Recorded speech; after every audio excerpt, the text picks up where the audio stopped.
Won't you take me back to Tennessee? The award-winning Tennessee WildCast is on the air with the latest in hunting, fishing, boating, wildlife watching, and all things outdoors. Make welcome your host, drummer and expert novice, Jason Harmon. Hello, everybody, and welcome to this edition of Tennessee WildCast. I'm glad you're tuning in. We got an awesome show lined up for you today, and we are in Brownsville, Tennessee, and Miss Amy Spencer is helping me co-host today, and we've got a fun conversation for you, exciting deer hunting stories and all kinds of fun stuff. If you can see behind me, we're in a man cave or a trophy room here, and there's pictures everywhere, and we got some stories to tell today. It's going to be fun, Amy. Thank you for helping co-host. The pictures are awesome. Yeah. I mean, you can see some of these behind us, but I mean, we're literally looking all around the room, and it's just picture after picture after picture. Yeah. We got a very special, some very special guests and special stories to tell today. Our number one guest is Mr. Clayton. Clayton Pinner is with us today, and then his grandpa, Gopher, right? Gopher. Okay. It's about 1,800 pictures right here. We're getting started, yeah. A lot of these are your pictures, right? Everybody. You've made them happen. Everybody. Yeah. And then we've got David, Clayton's dad, is here with us as well. Thank you for having us in your neck of the woods here. Thanks for coming. Yeah. I'm excited for this conversation. What brought us here today was an email from a coworker and said, I've got a cool story. I've come across these folks in West Tennessee, and this young man has killed 61 deer in his lifetime, the most of any 13-year-old in the state, which is very cool. So I thought, well, we gotta hook up and do a show. This will be fun to hear this story. And another huge moment in his life is he's overcome cancer very early in his life, and is here to experience the outdoors. And I look forward to hearing the stories and talking through some of your adventures out in the woods. And Yes, sir. It's going to be fun. So, Clayton, tell us a little bit about yourself. How old are you? I've already said that, I guess 13. But Yeah, 13. Talk a little bit about some of your hunting adventures and just a little bit about yourself. So I started hunting when I was 2 years old, and I've been going pretty much ever since. And I really liked it, and also go duck hunting too a lot. All right. Yes, sir. Awesome. So nothing stops you, right? I No, mean, I've heard some stories before we started recording here today that if you got homework, you take it with you. Yes, sir. I've studied in the deer blind floor. Hey, that's the way to do it. Yeah. But you can't pull the trigger till the deer walks out. I mean, till the homework's done, right? Yes, sir. Got to get that homework. Homework. Mama says homework first. All right. Yeah. And Gopher, you take Clayton a lot of times, and you're sitting there with him, making sure that homework's done before he looks up, right? I send her a picture so she knows what we're doing. Oh, I love it. All right, David, Clayton's dad, appreciate you having us here today. Tell us a bit about how you got started in the outdoors and your hunting career got started, and how you share it with Clayton and Gopher here. Oh, absolutely. So yeah, I've been hunting all my life. You know, it was a big part of my life growing up. My dad took me at a young age, and it's just been a big part of my life, and just learning about life through it. Yeah.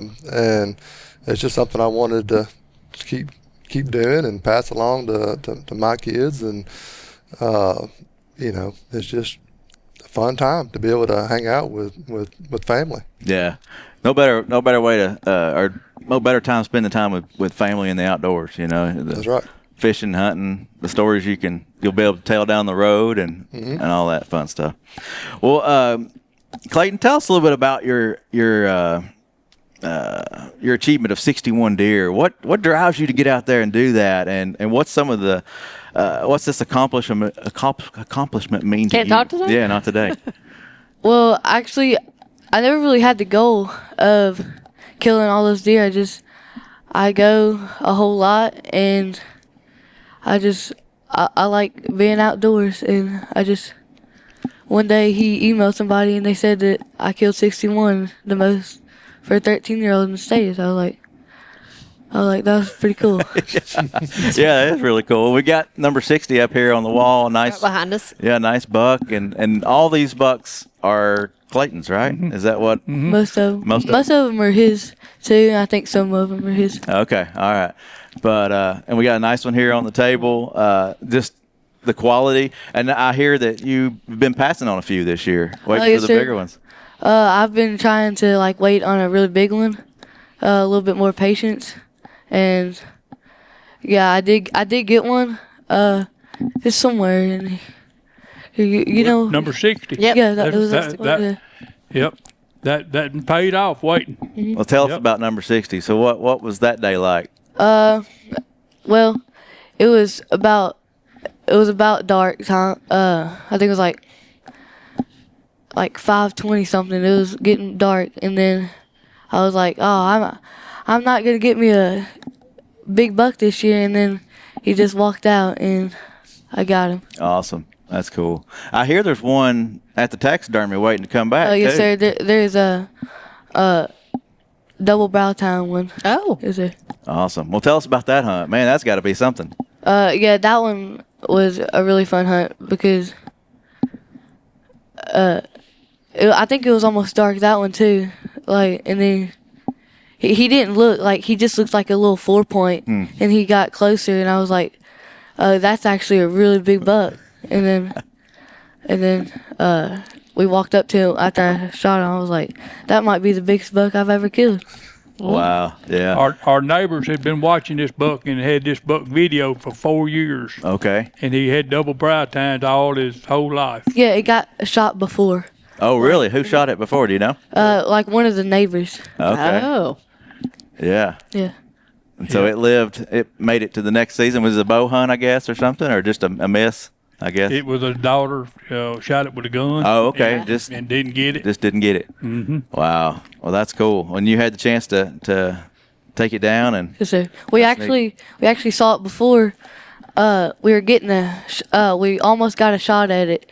It was like I think it was a perfect 10. It didn't have his double brow tines yet, and we were gonna get a shot at it. And then just about when I was gonna pull the trigger, it just ran back in the woods. I don't know if it smelt us or. yeah, could have, yeah. Might have been smelling his coffee as we were talking Yeah, about it. that's probably might have. So earlier, before, I was like, I'm going to ask the most important question, and that is, what's your favorite snack? And then that got us over on the coffee. But Yeah. what's your favorite? Well, the Christmas tree cakes are the go-to. Okay. I knew there had to be a go-to snack. The little Yeah. Debbie Christmas trees. And then sometimes he makes milkshakes in the vine. Oh yeah. Yes, sir.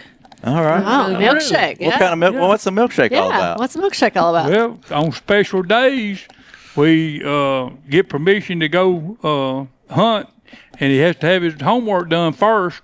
So when we do homework, we do start off with a milkshake. Okay. And That's awesome. Yep, That's yep, awesome. Well, I think today's pretty special. I'm gonna yep, hop off I think- camera here. I think today is very deserving You know? for this. Might be a good day for a milkshake. What do you Look at say? here. What about I want to know where all of our milkshakes are. I mean, come on. Well, I got good evidence. Gopher told me What that about there that right was there? a secret shake in there. the milkshake has to get eat, and the homework has to get done before he can look out the window. Oh, well. That's it. Yep. I love it. I When he's love it. talking about the snacks, he loves to take stuff that annoys me. Of course. I think it's intentional. Yes. I think he goes and picks it out. Oh, that's Like good. this will get Gopher right here really good. Well, David, tell us about an adventure with Clayton here that you remember out in the woods and chasing a deer. Did anything stand out to you? I mean, I know probably every time is pretty special.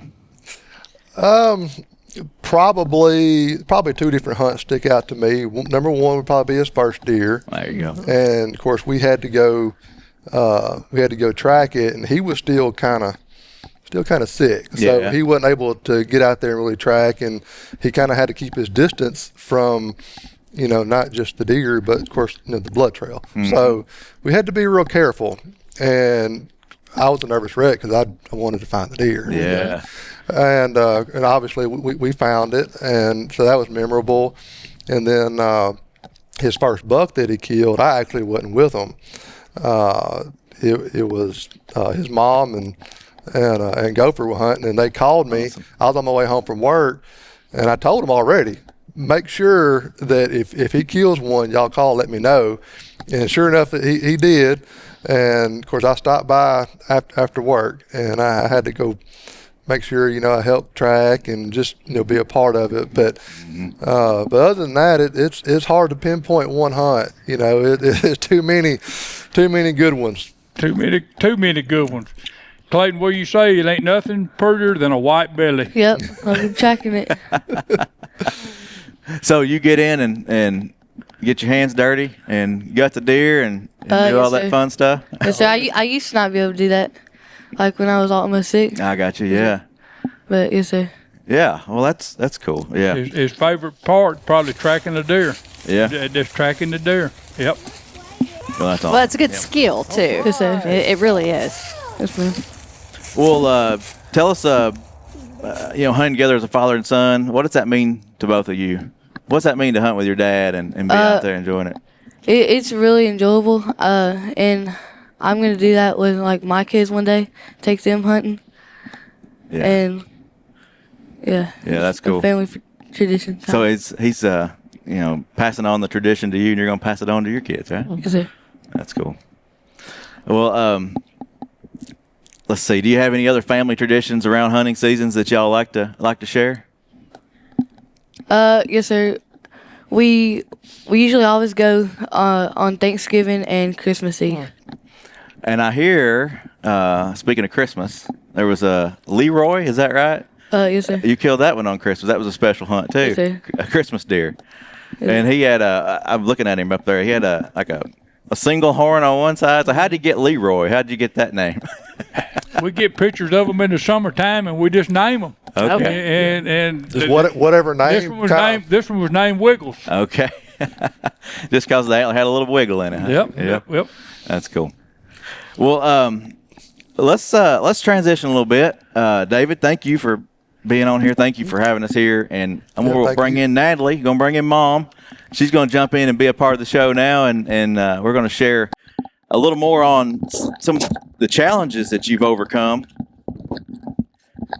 There you go. Come on in here. We're making lots of noise now. Yeah. Oh, am I? Sorry. That's all right. No, it's all of us. That's all right. Natalie, thank you for jumping on here with us.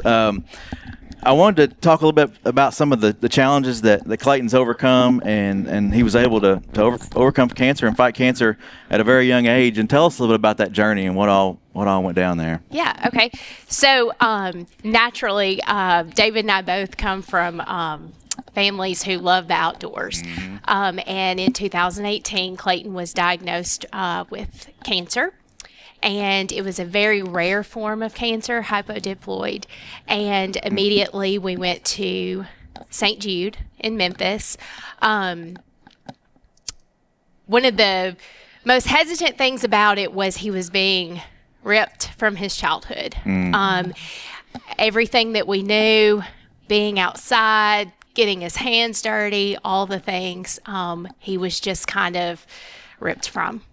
He was in this small southern town with his hunting land and in the country and the outdoors into the big city of Memphis. Yeah. And that was difficult. But he persevered and he set goals, and eventually he was back in the woods. Yeah. And we just mentioned the first deer was pretty soon after that recovery and was home, and Right. So tell us what that was about. How did the hunting and the outdoors help in that recovery? So we were in Memphis, and we ended up in an apartment over in Harbor Town, and we still would try to get him outdoors as much as possible. I grew up knowing that the best place to recover doing anything, stress, work, anything like that, is the outdoors. So we naturally would get him out. We would find little springs and things like that would remind him of home. And each kind of season, this one would call and say, what are my limitations? What are my limitations going to be this year? And of course, in the beginning, he was very limited to what he could do. He was not very mobile. But if you know anything about us, we're going to make it happen. We're going to wrap him in the bubble that he had to be in, and we were going to get him outdoors. But that first time coming in,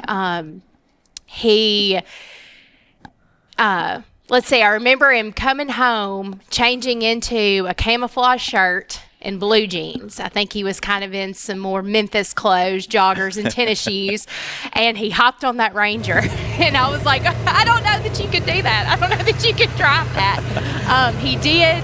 He made a little TikTok video of himself transitioning from Memphis to the country. Oh, yeah. And he was headed to the deer stand. And that was all. That was all he needed was the go ahead. That was all they needed was the go ahead. And that was the first deer, or that was. And that's the photo that we saw on the wall earlier. That was his first deer. Okay. Yeah. Yeah. It was. Yep. So how old were you, Clayton? When I first shot my first deer, Yeah. was I 9 years old? Eight. 8 years old. So Yeah. he's come home and he's jumping on that Ranger and gone. He was gone. I asked her, I said, how long is it going to be before we can take him deer hunting? She said, not as long as you think. That's all I needed to hear. And it was a family hunt, as you were saying earlier. the family so shoot. so explain what you were telling me earlier in that photo. But the only way that we could take him hunting is Mama went, and my daughter's a nurse. She went too, so everything was set up perfect. We took one blind that we had set up and set another blind beside that blind so we all could go. We got pictures of looking out the windows, talking to each other from each blind, and that was a very special time for Go-Go. Yeah. Yeah. We love him, but we don't always trust him. Ain't no way I was gonna get to go by myself. No, she wasn't gonna, that wasn't gonna happen now. No. Well, Well, you know, something here pretty cool on the wall, and I can relate. But you, Clayton, you were hunting at 5 months at Mama's belly, because there's a picture of Mama over there with a deer she killed with a crossbow, and you were pregnant. So you know, it's a unique experience when your mom's such a big hunter to have that, and then those special memories. You got a special memory with hunting with Mom. I know we asked about Dad, but I hunt with my son all the time, so I want to know, you got a special one with Mom? Yes, ma'am. It was my first time I killed a deer. She went. So that's your favorite one? Yeah. Yes, ma'am. And your first buck. Oh, yeah, it was my first buck. And she was with us to your first buck. Yeah. Yep. Mm-hmm. that's cool. Yeah, I was going to mention that. I hear that you were a big bow hunter. I guess you get it from your dad. I guess. Right. So we naturally, my sister and I, grew up around the hunting and the fishing and all the things. My sister is more of an avid hunter than I was. She was on the shooting team and things like that. I didn't quite want to do the gun route, so we did the crossbow. One day we decided, you know what, let's try this crossbow thing out, and we went, and I guess The first season, she went 47 times crossbow hunting, and boy, did we have a ball. right. Now, and when you bring up numbers, I want people to know that there is a journal here, and all the numbers are there. I do have to sidetrack here for a second. Talk about the numbers. You can tell us how many deer Clayton has seen, how many bucks and does. So, because you keep up with all this. That book looks like an old Bible. You know, you see old Bibles been read over and over again. Yep. Yep. He has seen 287 bucks, 995 doe, for a total of 1,282 deer, and he's been deer hunting 332 times. Yeah. That's a lot. Wow. This man right here, what we do, our motto is we take the T off of can't. Don't tell us we can't go hunting. We're going to figure out how to go. I like it. We're going to make it happen. Yep. I like it. That's awesome. That's awesome. Well, Clayton, what kind of advice would you give other young hunters who look up to you on this, and just the fight that you've had in your lifetime, and getting out there and doing it? I'll just say, just if you want to go hunting, but you can't, just keep fighting, and you'll be able to. Awesome. And you just gotta be determined. Yeah. Well, I and that same determination, I think, is played out on the baseball field too, right? That's what we're hearing. Tell us a little about your baseball career. Well, I started playing t-ball when I was 4, I think three. Three. Yeah. And then I really liked it. He always asked me, "Do you like baseball or hunting more?" I never say it because I really don't know. Like, That's a hard one, huh? and so I started playing child ball in 2023. For Storm. I've been on a couple Storm teams, but right now I am on a Storm team. We're 13U. It's Storm Pal is what it is. Okay. And then it's out of Humboldt. Okay. Ooh, oh, sounds like fun. Sounds like a lot of work. Right. A lot of on travel, your all's yeah. end. He likes the catching, doing the catching. Okay, so you're a He's a catcher. catcher. Yes, sir. Awesome. And that was another thing too, like when he was so sick and so Clayton's been through his chemo. He had a bone marrow transplant. He relapsed, had another bone marrow transplant. So all of that, you know, in most eyes really set him back hunting, set him back playing baseball, things like that. So I think he just has that natural drive to not only reach his goal, but he likes to surpass it. And sometimes we have to reel him back in a little bit. But that he's so determined in anything he does, and baseball and hunting and all the things with that, just as much as he naturally was fighting his cancer. Yeah. Yeah. That's awesome. Well, I've got a question for you. If you could hunt anywhere, and what animal? Anywhere and what animal? What would it be? I'd say maybe East Tennessee. I heard there's some like elk there. Yes. I'd say that'd be a really fun hunt to go on someday. That would be. Do you put your name in the hat for the youth hunt? Sir? Do you put your name in the quota hunt for that? Have you put your application in? You need to. Need to Well, put your all right. application in. There you go. You got to put your name in for the That's quota hunt. That's There- a new challenge. There's Yeah. your new challenge. That's the There's- first I've heard of that. Okay. There you go. Man, I can't believe it. Go forget. You buy these lifetime licenses for these kids, but you ain't got. Yeah. I've got a couple friends that live in East Tennessee. Well, there you We'll go. have to So work on now that. you've got a new goal. So Yeah, there you go. That's cool. Yeah, I think that would be awesome. I would love to do that one yeah. day. So, I think a lot of people would. You know, being able to experience the return. You know, they brought them back, and now they're there, and Mm-hmm. opportunity to harvest one. It's pretty cool. Yeah, I just read Maybe a you'll get story that. on that. That was pretty impressive. How they come back and everything. It really is. Well, one question that I prompted earlier.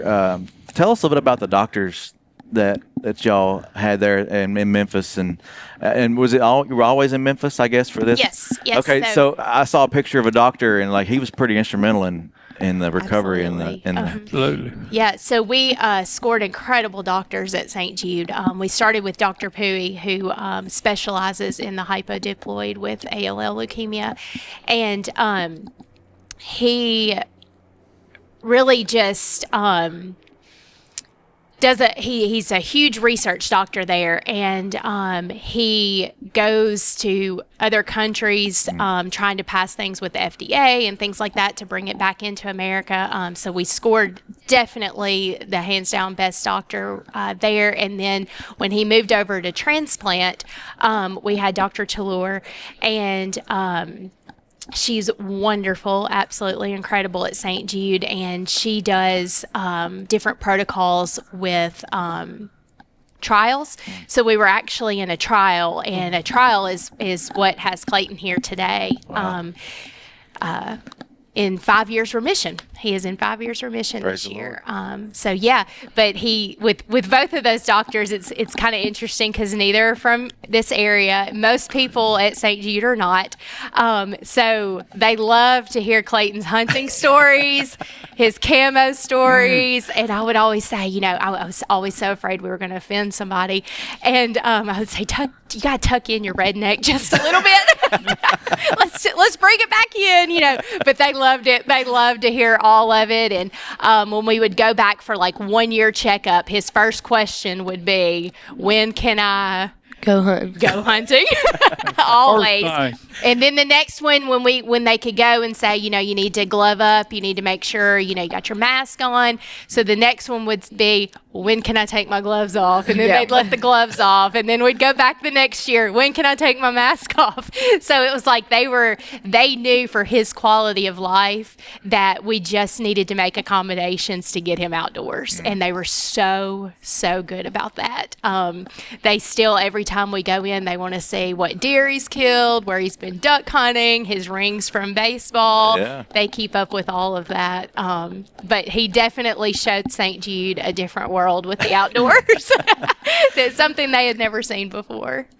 That's awesome. Yeah. Well, shout out to those doctors Absolutely. and nurses and everyone who. Class A. Absolutely. For sure. Yeah. All the way. Taking care of you while you're there and making you feel comfortable as possible with the situation that you've got. Right. I mean, And hats that's off. the thing with St. Jude. Obviously, they are incredible medical professionals. I mean, they're the best in the world.